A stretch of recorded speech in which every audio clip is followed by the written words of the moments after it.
I want to dedicate this sermon to my mother and dad. And I want to start by inviting you to sit comfortably in your seats and close your eyes and try to re-experience the time we know we experienced, even though we can't remember it. The liquid warmth of the womb, the darkness, the comfortable sloshing back and forth as our mother went through her normal daily motions. Can we feel the absolute security of this place? Can we hear the sound, mother's heartbeat, just a few inches from our ears from the time ears were forming? Steady, reassuring, the first rhythm and the basis for all life's rhythms that came after. And then one day the world turned upside down and our home was convulsed with great shaking and squeezing, and our little heads were compressed and we were stuck in a very tight place for a very long time. And just when it seemed we weren't going to make it, suddenly we opened our eyes and there was light and air for the first time and noise other than the heartbeat. And we were terrified and sucked that air in to let out the biggest scream we could. Go ahead, cry! It seems the only appropriate response to the trauma we had just suffered, the greatest most of us would ever suffer. And the only thing that would comfort us in those first few minutes on the outside was to spend time clinging to the person we had just been inside of, feeling her warmth and softness, and hearing that reassuring heartbeat. And our mother responded to this. As soon as the birth was complete, a powerful hormone called oxytocin started coursing through her veins. And it's like love potion number 9. She falls in love with the first thing she sees, which was her baby. And by coincidence, her baby needs her to fall in love because human babies are helpless for a long period of time after birth, longer than any other animal. So evolution has taken care of this problem and given us chemical-based mother love. This is the setup that nature provides. We honor our mothers today because it is in the nature of things that we start life with an intimacy with them, more total and more physical than we ever have again with another human being. You may live with a spouse or lover for 60, 70 years. You will never get as physically close to him or her as you got to your mother in the first 9 months. This intimacy is the point at which I want to start today. But I don't want to get all Hallmark cards sentimental. The topics of motherhood here in the 21st century is not all apple pie. First and most obviously, not all of us have been or will be mothers. Some of us, like myself, are disqualified by our plumbing, and others of us will have simply taken other directions in life. I want to honor non-motherhood as a noble path, and to acknowledge that women who have not had children sometimes feel very out in the cold at a discussion of mothers. Second, every one of us has had some degree of conflict with our real mothers, either in childhood, adolescence, or as an adult. And some of us hold permanent scars from this. It will not do to simply lift up the cheery aspects of motherhood without mentioning the shadow side. There is so much sentimental blather in the air at this time of year that we may suspect that Mother's Day is a conspiracy of the greeting card companies, the florists, the chocolatiers, the restaurants, and particularly the public radio stations. We forget that it was a Unitarian activist in the 19th century, Julia Ward Howe, that started this observance, a day when women were supposed to rise up and put an end to all war. Of course, she didn't exactly put an end to war. Maybe what has come to an end is the idea that women are more inherently peaceful. But what I want to focus on today is the theology of motherhood or parenthood. When we're in the womb, our mothers are our total environment. We started as a part of her body. In those early weeks, there was no me and her. It was all her.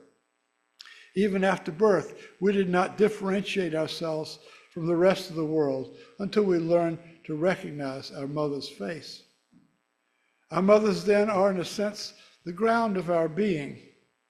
There are many things we choose in life, so many things that we sometimes forget that the biggest things are things we didn't choose, but were chosen for us or which chose us.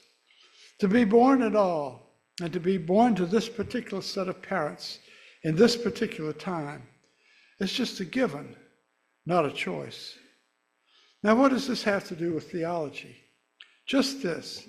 I think our culture tries to push our mothers to personify a symbol for the larger force or entity to which we owe our existence, from which we sprung. The source of our very existence, or as Tillich called it, the ground of our being. Some will choose to call this ground of being God. Some will call it spirit. Some may call it fate or karma. Some will call it the world. And for many of us, it will be unnamed. The essential point is that there is something other and larger than ourselves, something prior to our own existences, something we did not choose, but which, in some sense, as I said, chose us. We often go around ignoring this larger context. Buddhists are fond of using the metaphor of fish. The fish do not see the water, for they are so embedded in it. We do not see the larger medium in which we live and move and have our being. But it is to us like our mother once was. She was everything, and she was so pervasive that we grew up largely in ignorance of how much we owe her. And in this vision of motherhood is unconditional love. I don't want to just use mothers as a symbol of divinity. I want to use oxytocin to stand for divine love, the love that binds us to one another, or as I say in the title of this sermon, love one a mother. What was Jesus' distillation of all the law and the prophets? Love the Lord your God with all your heart and soul and mind, and love your neighbor as yourself. With oxytocin, a mother can't help loving her baby as herself. Oxytocin, by the way, is not the sole property of females. It is found in the blood of male birds when they are sitting on a nest. It is the chemical expression of the nurturing instinct. In the poem that Linda read earlier, Billy Collins says, "She gave me life and milk from her breasts, and I gave her a lanyard.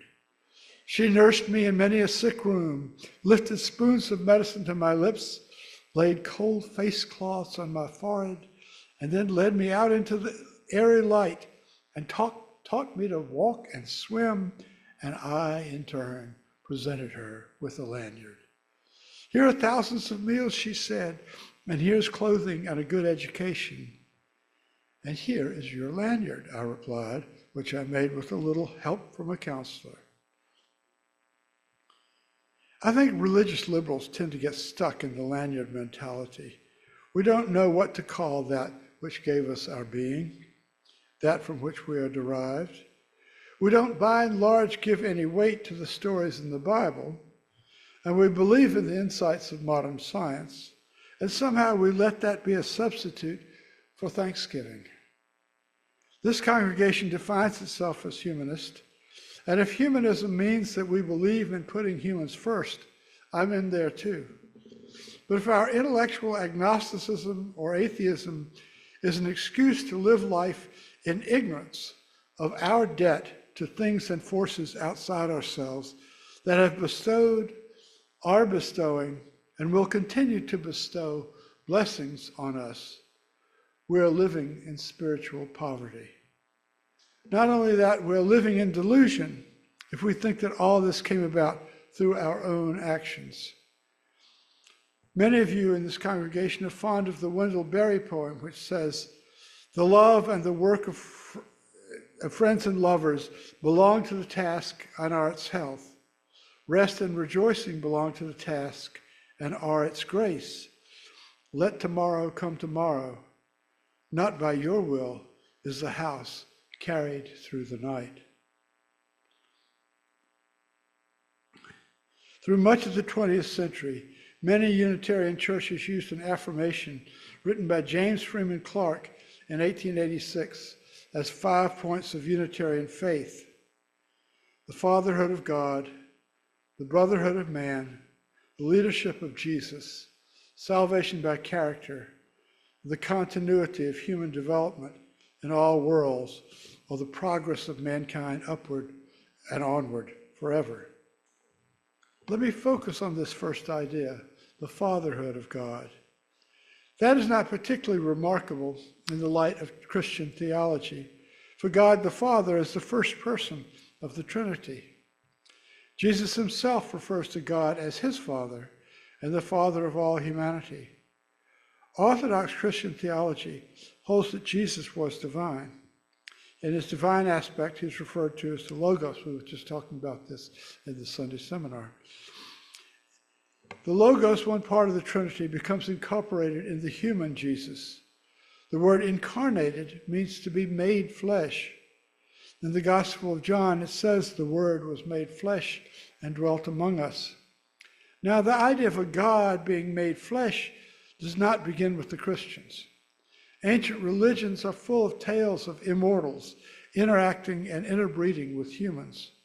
You may know of the Greek myth of Leda, who was raped by the god Zeus in the form of a swan and produced 2 immortal children, Helen and Polydeuces.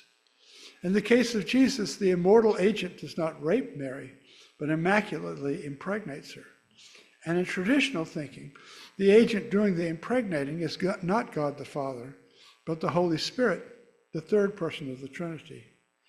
Mary is fully human, but in Catholic thought takes on some aspects of a divine mother.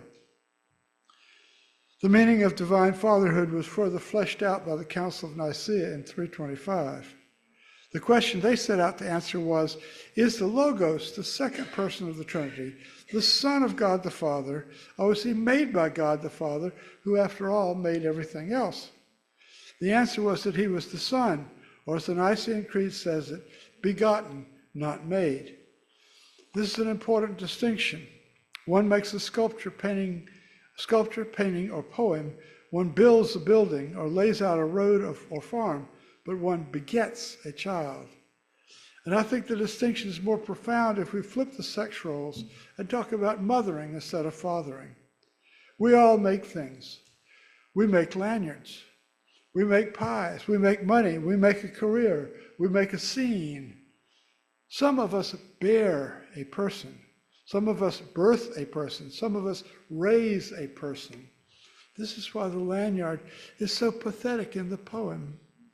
What is a few twisted strands of plastic braid against the gift of life itself, your life? The poet does a wonderful job of painting this comically for us. But to get back to theology, where I think Orthodox Christianity went off the rails was not in saying that Jesus was God, but in saying that the rest of us are not. The Gospel of Thomas strongly hints what Emerson intuited a century before its discovery, that Jesus preached that all of us had a divine light in us. We are all children of a divine Father, or as I would like to say today, a divine Mother. Emerson said that the great perversion of the Spirit was, quote, that the divine nature is attributed to 1 or 2 persons and denied to all the rest, and denied with fury, end quote. If we are all children of a divine mother, that makes us all sisters and brothers. So the second article of Clarke's Unitarian affirmation of faith proceeds from the first. Now, clearly this language is inadequate. It's suffused with patriarchy, since it was originally expressed in male terms. Okay, it was patriarchal. Does that mean it cannot be translated?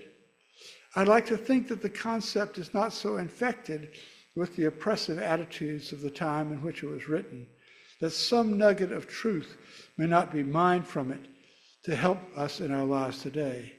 Think about the idea of universal siblinghood. I've preached on love and Darwinism. Darwinian evolution, as it used to be understood, would give us all the tendency to protect our own kin. anyone who might be carrying our genes or those of a close relative.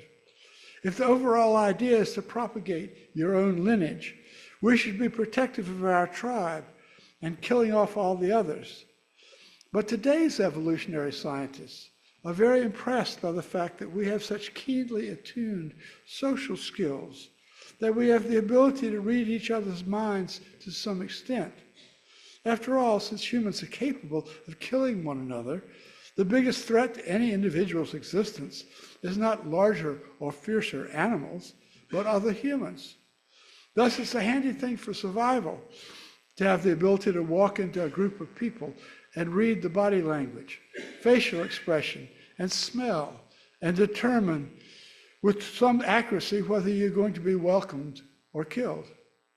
Eventually, those social skills evolved into religions, which taught the value of love and extended the circle of kinship out to all humans. I've sung this African American Christmas carol before. I think it expresses this universalist idea nicely. If anybody asks you who I am, who I am, who I am.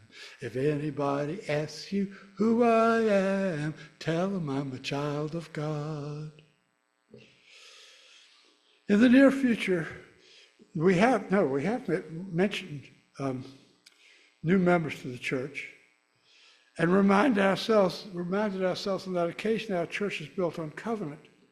Covenant is the glue that holds together a church which is not based on shared theological belief. It is the sum of all reasons why we come together. And as such, it can't be expressed in any finite set of words. But the religious meaning of the term covenant is informed by its history in the Hebrew Bible. The Hebrew Bible is basically the story of the covenant between God and God's chosen people, the Israelites. In the Torah, there are several covenants that God makes, one with Noah, 3 with Abraham, and 1 with Moses. Now, there's an interesting thing about the text which expresses one of the covenants with Abram. It occurs in the story of the first of these covenants in Genesis 19, when God, in the form of 3 strangers, visits Abram and his wife Sarai. Sarai is barren and is in her 90s, and yet God promises that she shall bear a son, and out of that son shall come a great nation. Sarai, in other words, will be a super mother. She falls down laughing, which is why the son she then has is named Isaac, which means laughter. But what is remarkable is the word used for God. In most of Genesis, God is designated by JHVH, Yahweh, or Elohim. In this passage, the term El Shaddai is used, and it is used only a few more times in the Hebrew Bible. El is the Semitic word for God, and Elohim is the more usual term for God. Shaddai literally means mountains, so El Shaddai would mean God of the mountains. But some commentators have noticed that the term Shaddai is similar to Hebrew Shaddayim, which is breasts, and thus read El Shaddai as God of the breasts, in other words, a mother figure. This reading is disputed by others. Personally, I like the idea of a maternal God, giving the covenant on which the Jewish people is founded. One commentator says that while the breast etymology is weak, the name El Shaddai does imply that God is all-sufficient, as the mother's milk is all-sufficient for the newborn child. The point I'm trying to make is that covenant, in its oldest religious meanings, has overtones of maternal nurturance. The original glue that bound the children of Abraham was given by God, El Shaddai. In this church, we no longer conceive of covenant as between God and humans, but as between human and humans in the institution of the church. But we can hold each other in unconditional love as a mother holds a child.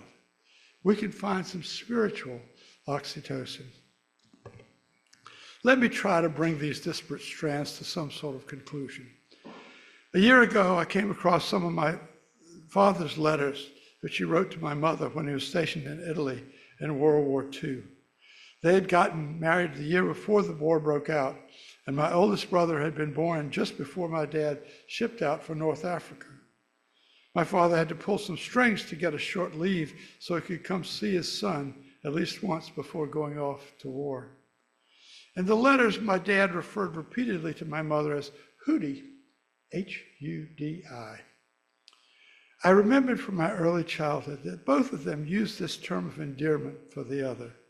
In one letter, Dad assured Mother of his continuing love for her, that all he wanted was to stay alive long enough to see his Hudi again. I was fascinated and a bit embarrassed to be eavesdropping on such intimate correspondence. Of course, they wanted to keep the marriage alive, and I'm glad they did, for I was born 3 years after the war ended. But where did the term come from? I knew this term had something to do with the famous violinist Yehudi Menuhin, but I didn't know exactly how. But hey, Wikipedia answers all questions. If Wikipedia is right, Menuhin was born in 1916, the same year as my father, to a pair of Jewish refugees who had come to New York from Lithuania. A few years earlier, as the parents looked for a place to live, they were shown an apartment in Brooklyn by a landlady who, unaware that they were Jewish, promised them that she did not rent to Jews. Menuhin's mother protested that they were in fact Jewish, and they didn't rent that apartment. But the violinist's mother carried that experience of anti-Semitism in her heart. And when her first son was born, she named him a name which means simply the Jew, turning that fact into a matter of pride. Yehudi Menuhin was a musical prodigy, and before he had reached his teens, was playing with symphony orchestras across the country. In those days, the comedian Bob Hope had a weekly radio show that was broadcast nationwide. One of the zaniest of his sidemen was an actor and comedian from Boston named Jerry Colonna.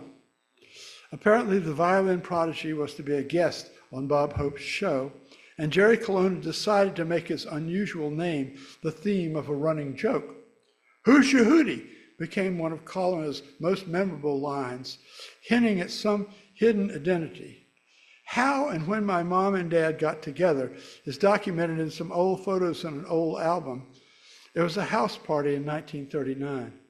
There's a photo of my dad leaning against the car between two women, my mother and Harriet, one of her best friends. I like to reflect that if Dad had been more attracted to Harriet, I would not be here. I don't know the details on how my parents came to adopt this running joke from the Bob Hope show into their most intimate term of affection for each other. And anyone I could ask has now passed on to the other side. But this joke, which we see today has more than a whiff of anti-Semitism, was one of the strands which held this young married couple together over these 3 years of warfare. It is part of the series of events which led to the births of me and my siblings. Who's Yehudi? It sounds so inane today, but it was the foundation of a love to which I owe my very existence. And I imagine that each person hearing these words has stories like this. The love between two young people, tossed about on the seas of wartime fate, turns into a mother's love when the war is over. We are all mothers. We are all babies. Each of us is enwombed in the covenanted body that is his church. And each of us is the womb as well. Let us continue to nurture one another. Happy Mother's Day. Amen.